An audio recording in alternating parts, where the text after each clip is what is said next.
My daughter Tessa Ward is 31 years old. She had been coming around the house a lot more often lately, always with questions about my health and my money. I am Raymond Ward, 68 years old, living alone in Cortland, New York. After my wife passed away, I kept myself busy with my collection of antique clocks. That collection is worth over $4 million. My son works for the FBI. He called me in the middle of the night and said, "Go hide immediately." It was 2:17 in the morning when my phone vibrated on the nightstand. I picked up and heard my eldest son's voice, tense and low. "Dad, turn off all the lights right now. Go up to the attic, lock the door, and don't tell anyone where you are." I whispered back, heart pounding, "You scared Dad?" He snapped. "Do it." I did. I killed every light in the house, climbed the narrow stairs to the attic as quietly as I could, and locked the door behind me. Then I dropped to my knees and looked through a crack in the floorboards. What I saw moving below in my own living room sent shivers down my spine. The first light of morning filtered through the curtains as I carefully made my way back down from the attic. My hands still shook slightly from what I had witnessed hours earlier. I moved through the house room by room, checking every corner without turning on any lights at first. In the living room, I noticed the side table drawer was not fully closed. I pulled it open and found a stack of unfamiliar documents. They looked official, with headings about asset management and medical evaluations. One page had my signature forged at the bottom. I stared at it for a long moment, my mind racing. Then I spotted something else. Tucked behind a picture frame on the bookshelf was a tiny camera, no bigger than a coin, with a small blinking light. It was aimed directly at the couch where I usually sat. I left it exactly where it was and continued searching. Tessa had been stopping by much more frequently these past few weeks. She would show up unannounced, always asking how I was feeling and whether I needed help with anything around the house. At the time, I thought she was just being a concerned daughter. Now those visits took on a different meaning. I remembered one afternoon 2 weeks ago when Tessa arrived with her husband, Kyle Vance. They sat across from me at the kitchen table and started talking about how difficult it was for older people to live alone. Kyle nodded along as Tessa said it might be better if I moved somewhere with professional care, somewhere I could be looked after properly. She called it a sensible step for peace of mind. I had brushed it off then, but the memory now felt heavy. I picked up the phone and dialed my bank. After verifying my identity, the representative pulled up my savings account. The balance still showed over $4.2 million, but there were several recent inquiries listed, small checks on my personal information, and a request for account history that I had never authorized. The representative mentioned that someone had tried to add a new authorized signer just days ago. My stomach tightened. I thanked her and hung up. Pieces were starting to connect in ways I did not like. Tessa worked in finance and had access to some of my paperwork in the past. Kyle often helped with small repairs around the house. If they were working together, they could have planned this carefully. I sat down at the kitchen table and wrote down everything I had seen so far. The forged documents, the hidden camera, the unusual bank activity, and Tessa's recent behavior all pointed in one direction. I needed more information before I made any moves. For now, I would act normal, keep my eyes open, and wait to see what happened next. 2 days passed before I heard from Tessa again. The doorbell rang in the late afternoon, and I opened the door to find Tessa and Kyle standing there with a thick folder in her hands. Tessa smiled brightly as she stepped inside, giving me a quick hug. "Hey, Dad. We brought some things we thought you should look at." They settled at the kitchen table just like they had done before. Kyle placed the folder in front of me while Tessa started explaining. She said she had been researching options for seniors who lived alone and found a place called Evergreen Assisted Living Facility. It was supposed to be one of the best in the area with round-the-clock staff and activities to keep residents active. She emphasized how safe it would be and how much peace of mind it would give everyone in the family.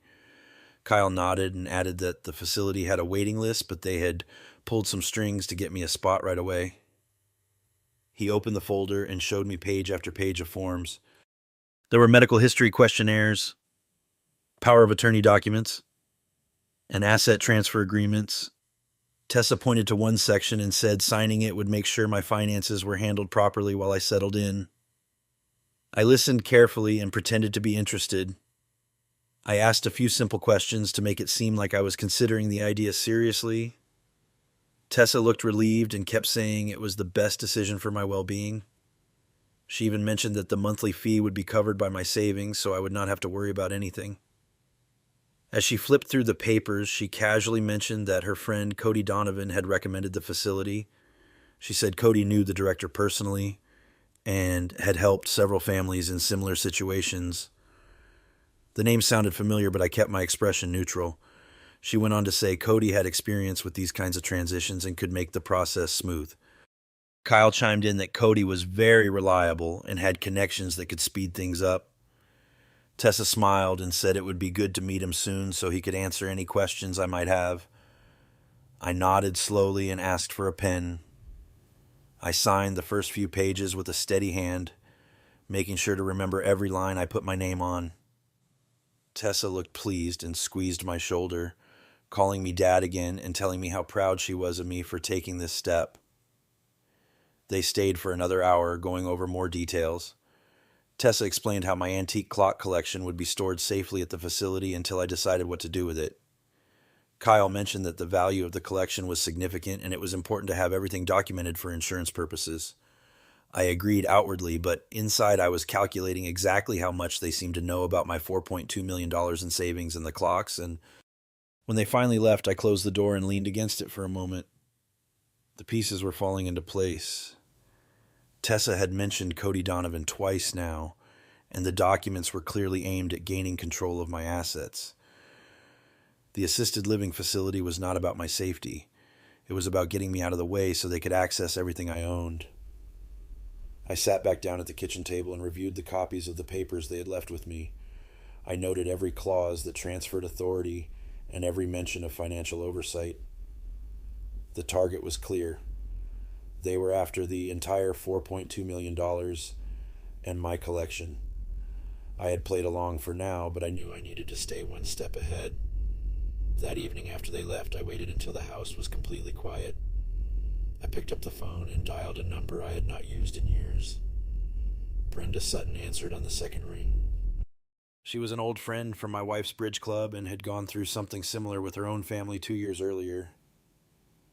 I told her everything in a low voice, the late-night call from my son, the strange visits from Tessa, and the folder full of documents they wanted me to sign. Brenda listened without interrupting. When I finished, she said she recognized the pattern immediately. She had nearly lost her own savings to the same kind of arrangement before she caught on.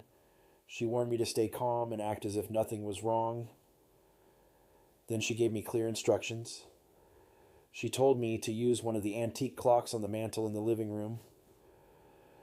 The large grandfather clock had a hidden compartment behind the face that my wife and I had used for important papers. Brenda explained exactly how to install a small recording device inside it so it would capture conversations in the room without being obvious. She said the device was simple, battery-powered, and could run for days. The next morning, I followed her directions carefully. I removed the clock face, placed the recorder in the compartment, and set everything back exactly as it had been. I tested it twice to make sure the sound quality was clear. Over the following days, Tessa and Kyle returned twice more. The first time they brought lunch and talked about how excited they were for me to start this new chapter. Kyle mentioned that her friend Cody had already spoken to the facility director and everything was moving forward quickly. Tessa kept calling me Dad and patting my hand, saying this was all for my own good. The second visit happened on a Wednesday evening. They sat in the living room near the clock and began discussing details they thought I could not hear clearly from the kitchen. I stayed out of sight, but the recorder caught every word. Tessa said the power of attorney needed to be finalized soon so they could handle the sale of the clocks. Ooh. Kyle replied that once I was inside the facility, it would be easier to move the funds without questions.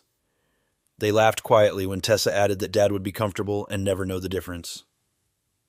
I listened to the recording later that night in my bedroom with headphones.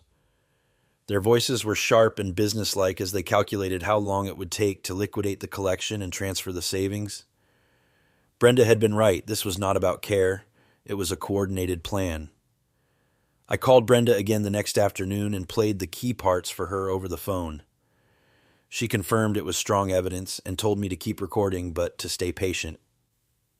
She also suggested I start keeping a written log of every visit, every phone call, and every document they showed me. I did exactly that, noting dates, times, and exact phrases they used. By the end of the week, I had 3 solid recordings and several pages of notes. Brenda reminded me that we needed more before we could act safely. She promised to help me review everything and prepare the next steps. For now, I continued to smile and nod whenever Tessa stopped by, playing the role of the agreeable father while the evidence quietly piled up. The following Friday, Tessa called early in the morning with a plan.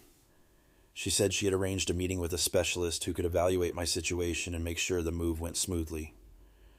Her voice was cheerful as she told me the appointment was set for that afternoon at a quiet office downtown. I agreed without hesitation and waited for them to pick me up. Tessa and Kyle arrived right on time. During the short drive, Tessa kept reassuring me that this was just a formality. When we reached the building, she introduced me to Dr. Patrick Langford, a tall man in a dark suit who shook my hand firmly.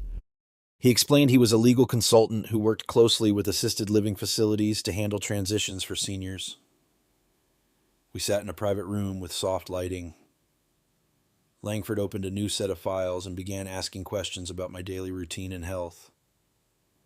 I answered slowly, pretending to be confused about simple details and repeating myself on purpose.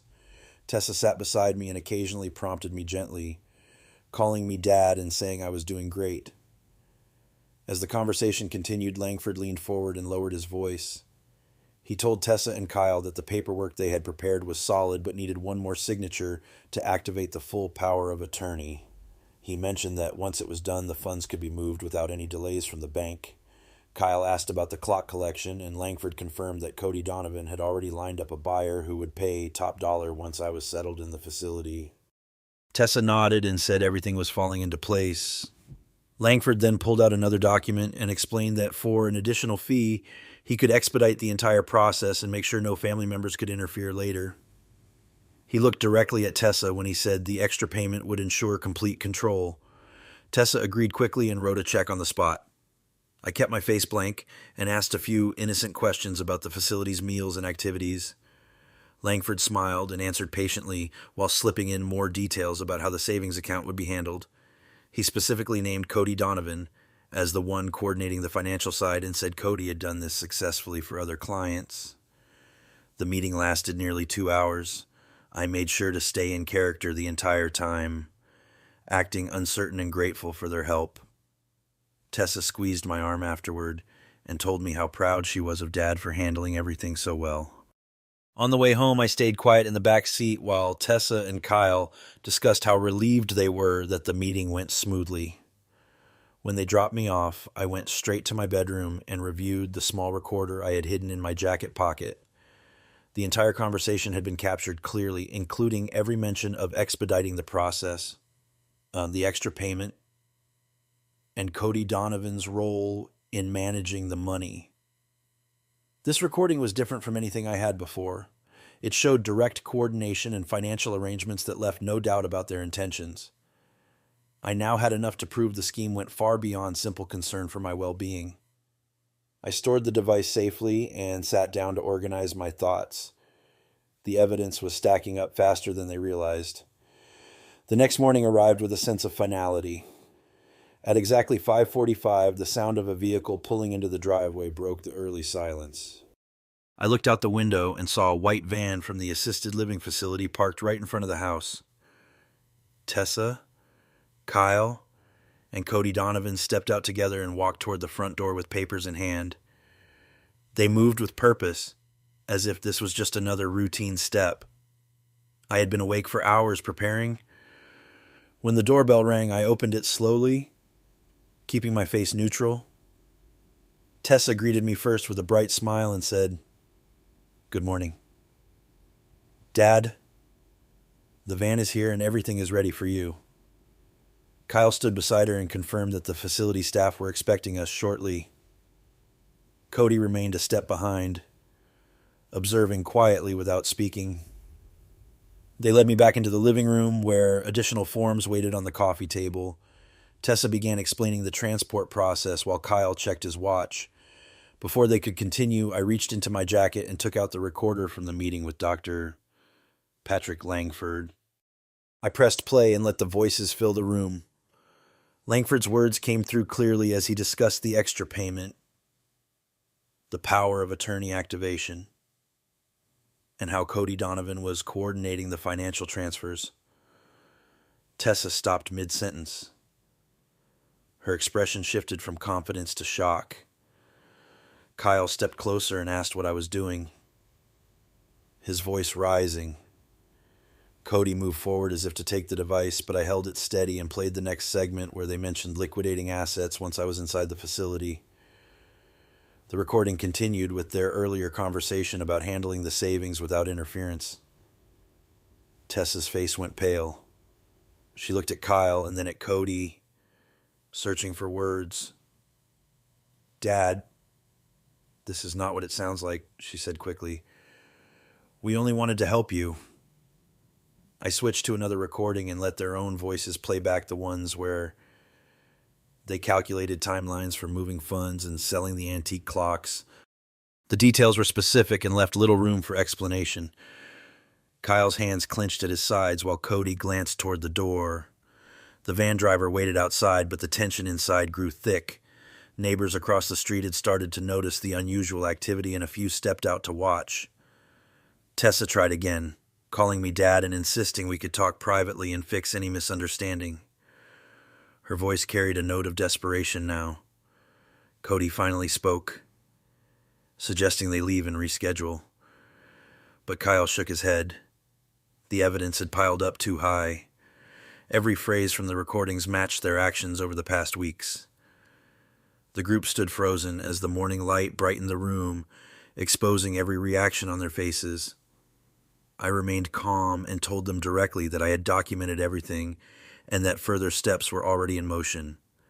Tessa's eyes showed panic when she realized the full extent of what I possessed. The van idled in the driveway while the planned departure turned into an unexpected confrontation. The high point of their scheme collapsed in those few minutes. No amount of quick explanations could undo the clear proof playing out loud. They had arrived expecting an easy handover, and instead they faced the consequences of their plan unfolding right in front of them. Officers moved in to secure the scene as the initial shock settled over the room. The lead policeman asked everyone to stay where they were while he reviewed the material I provided. Tessa's hands trembled as she reached toward me once more. "Dad, you have to believe me. This is all being blown out of proportion." Her tone had lost its earlier confidence and now carried clear urgency. Kyle spoke up next, directing his words at the officers. He claimed Cody Donovan had pushed the idea and provided the contacts, insisting he and Tessa were only trying to ensure my safety. Cody shifted his weight and glanced toward the side door as if calculating an exit. When an officer stepped closer to question him directly, Cody made a sudden move toward the hallway. Two officers quickly blocked his path and detained him for further questioning. Tessa watched the scene unfold with tears forming in her eyes. She continued calling me Dad and repeating that we could resolve everything privately if given the chance. The officers separated the three of them to take individual statements and prevent any further discussion between them. Minutes later, Justin Ward arrived at the house. He showed his FBI identification to the local police and coordinated with the lead officer on the evidence collected so far. Justin had received updates throughout the morning and had driven directly from his duties to support the response. He spoke with me briefly, confirming that the recordings and documents provided sufficient grounds for immediate action. Tessa tried one final time as she was guided toward a patrol car. "Dad, please, we're still family. Don't let this destroy us." Her voice broke on the last words. Kyle avoided eye contact with anyone and muttered about needing a lawyer. Cody remained silent during the process, his earlier confidence gone. I stood on the front steps and watched as the officers completed their work. When Justin asked if I had anything else to add, I spoke clearly so everyone present could hear. I stated that the betrayal was complete and that I would have no further contact with Tessa or Kyle after this day. The ties were severed permanently. No explanations or apologies could repair the deliberate attempt to take control of my life and assets. Neighbors remained at their windows and lawns, observing the police activity without approaching. Justin stayed beside me as the last patrol car pulled away.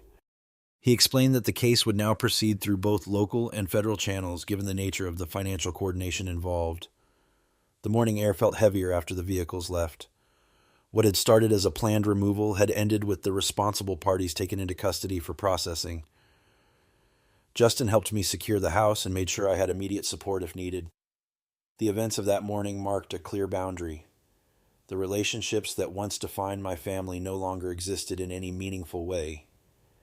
From this point forward, I would handle my affairs independently, relying only on verified facts and trusted processes rather than assumed loyalty. 3 months passed before the case reached its conclusion in the Cortland County Courthouse. The proceedings moved methodically through presentation of financial records, witness accounts, and documented communications. Tessa Ward sat quietly at the defense table during most of the testimony. When allowed to address the court, she spoke of family pressures but offered little to counter the organized nature of the plan. Kyle Vance attempted to distance himself by claiming he had followed advice without fully understanding the implications. Cody Donovan let his attorney speak for him and provided minimal personal input.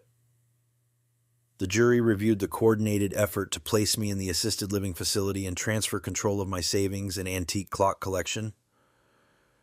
After deliberation, they returned guilty verdicts on the primary charges of fraud and financial exploitation. The judge handed down sentences based on the severity of each role. Tessa and Kyle each received 8 to 12 years in state prison, with restrictions on early release. Cody Donovan received a longer term of 15 years due to his position in arranging the legal and financial elements. The court ordered full restitution and froze any related accounts. My savings remained intact under my sole control, and the antique clock collection stayed with me. A permanent no-contact order was issued, meaning Tessa, Kyle, and Cody could not reach me directly or indirectly after sentencing. Any violation would result in additional penalties. When invited to make a final statement, I stood and faced the courtroom. I said the deliberate betrayal had destroyed any remaining family bond. I declared that the relationship with Tessa was over, completely no visits, no communication, and no future reconciliation of any kind. The ties ended that day in court. Outside the building afterward, I spoke with the prosecutor who confirmed the sentences would be served without leniency for these types of elder financial crimes. Brenda Sutton waited nearby and expressed satisfaction that the system had worked in this instance. Justin remained present to ensure all paperwork was finalized and to offer continued support if any appeals arose. Walking away from the courthouse, I reflected on what the entire experience had taught me. Family relationships can appear strong on the surface, but can shift quickly when large sums of money are involved. Assuming automatic loyalty from adult children is risky, it is wiser to maintain clear boundaries, keep personal finances private, and verify any proposals that involve giving up control. This story serves as a warning to others. Pay close attention if family members suddenly push for changes in living arrangements or asset management. Keep records of conversations and documents. Seek independent advice before signing anything. And understand that protecting yourself does not make you the villain, it makes you responsible for your own security. I returned to my quiet life in Cortland, New York. The house felt different now. Emptier in some ways, but freer in others. The antique clock still ticked steadily on the mantel, a reminder of continuity on my own terms. The events with Tessa, Kyle, and Cody had closed permanently. No door remained open for forgiveness or renewed contact. The final lesson is simple yet essential: trust must be earned through consistent actions, not assumed through blood ties. When that trust breaks for financial gain, the healthiest response is to cut the connection cleanly and move forward with caution and self-reliance. That is exactly what I did.